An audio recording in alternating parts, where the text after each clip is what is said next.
Hola a todos los amigos del canal, estamos reunidos nuevamente para dar lecturas al Código Civil. Estamos situados en el título 27 de las curadurías de bienes. En el capítulo anterior vimos también las reglas relativas a las curadurías del sordo o sordomudo que no puede darse a entender claramente, que correspondería al título 26. Como les comenté al inicio de este video, el título 27 corresponde a las curadurías de bienes. El artículo 473 da inicio a esta etapa y nos dice que del nombramiento de curador de bienes del ausente. En general habrá lugar al nombramiento de curador de los bienes de una persona ausente cuando se reúnan las circunstancias siguientes. Dos puntos. Número uno, que no se sepa de su paradero o que a lo menos haya dejado de estar en comunicación con los suyos y de la falta de comunicación se originen perjuicios graves al mismo ausente o a terceros. Número 2. Que no haya constituido procurador o solo le haya constituido para cosas o negocios especiales. El artículo 474, por su parte, nos señala de quienes pueden provocar el nombramiento de curador del ausente. Podrán provocar este nombramiento las mismas personas que son admitidas a provocar la interdicción del demente.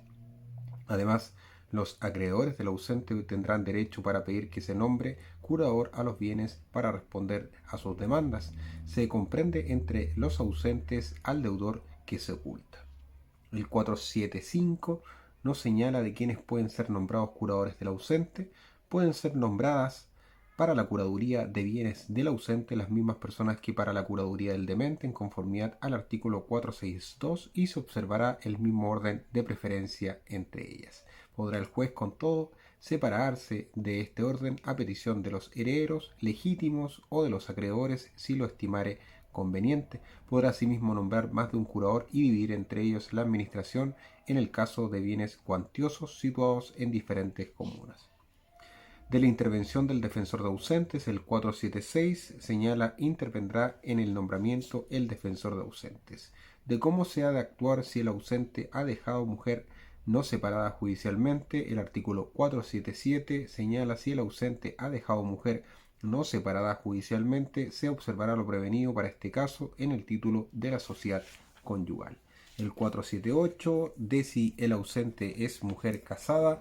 Si la persona ausente es mujer casada, no podrá ser curador el marido, sino en los términos del artículo 503 del procurador especial y de su sujeción al curador del ausente. Nos señala el 479, el procurador constituido para ciertos actos o negocios del ausente estará subordinado al curador, el cual sin embargo no podrá separarse de las instrucciones dadas por el ausente al procurador, sino con autorización del juez.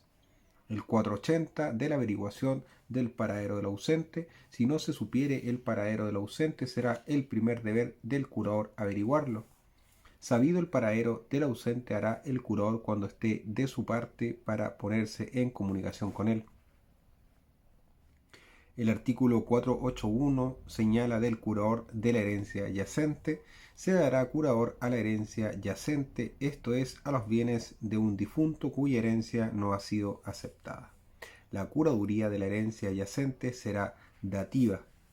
El 482 de la herencia yacente, si el difunto tuviera herederos extranjeros, nos dice si el difunto a cuya herencia es necesario nombrar curador tuviere herederos extranjeros, el cónsul de la nación de estos tendrá derecho para proponer al curador o curadores que hayan de custodiar y administrar los bienes.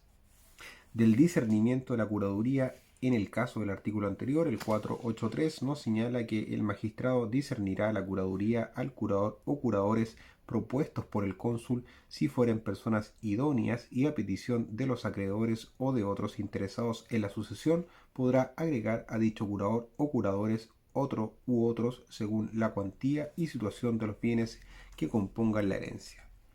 De la venta de los bienes hereditarios, el 484 señala después de transcurridos 4 años desde el fallecimiento de la persona cuya herencia está en curaduría, el juez, a petición del curador y con conocimiento de causa, podrá ordenar que se vendan todos los bienes hereditarios existentes y se ponga el producido a interés con las debidas seguridades, o si no, las hubiere, se deposite en las arcas del Estado. El artículo 485 de la curaduría de los bienes que habrían de corresponder al hijo póstumo. Los bienes que han de corresponder al hijo póstumo si nace vivo y en el tiempo debido estarán a cargo del curador que haya sido designado a este efecto por el testamento del padre o de un curador nombrado por el juez a petición de la madre o a petición de cualquiera de las personas que han de suceder en dichos bienes si no sucede en ellos el póstumo. Podrá nombrarse 2 o más curadores si así conveniere.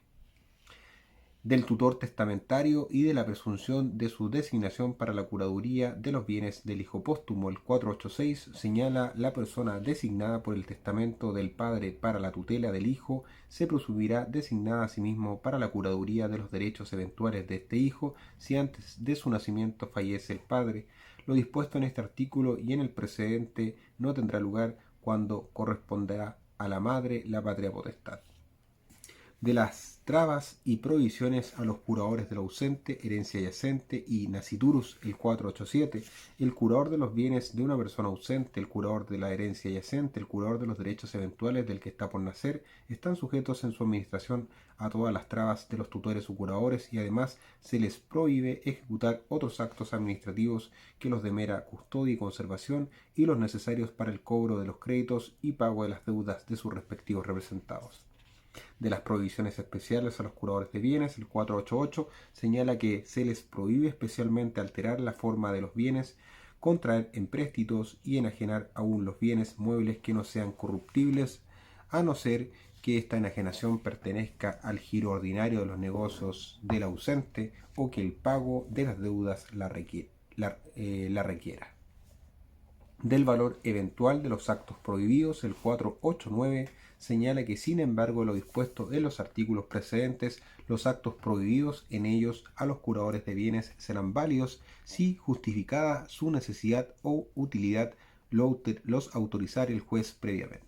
El dueño de los bienes tendrá derecho para que se declare la nulidad de cualquiera de tales actos no autorizados por el juez y declarada la nulidad será responsable el curador de todo perjuicio que de ello se hubiere originado a dicha persona o a terceros.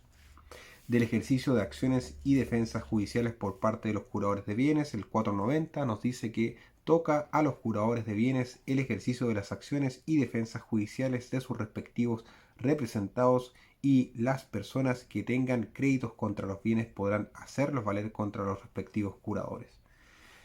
El último artículo, el 491, señala de la expiración de las curadurías de bienes y nos dice que la curaduría de los derechos del ausente expira a su regreso o por el hecho de hacerse cargo de sus negocios un procurador general debidamente constituido o a consecuencia de su fallecimiento o por el decreto que en el caso de desaparecimiento conceda la posesión provisoria. La curaduría de la herencia yacente cesa por la aceptación de la herencia o en el caso del artículo 484 por el depósito del producto de la venta en las arcas del Estado. La curaduría de los derechos eventuales del que está por nacer cesa a consecuencia del parto. Toda curaduría de bienes cesa por la extinción o inversión completa de los mismos bienes. Eso sería con respecto al curador de bienes que vimos recientemente, que correspondería al título 27. En el siguiente capítulo vamos a revisar el título 28 de los curadores adjuntos.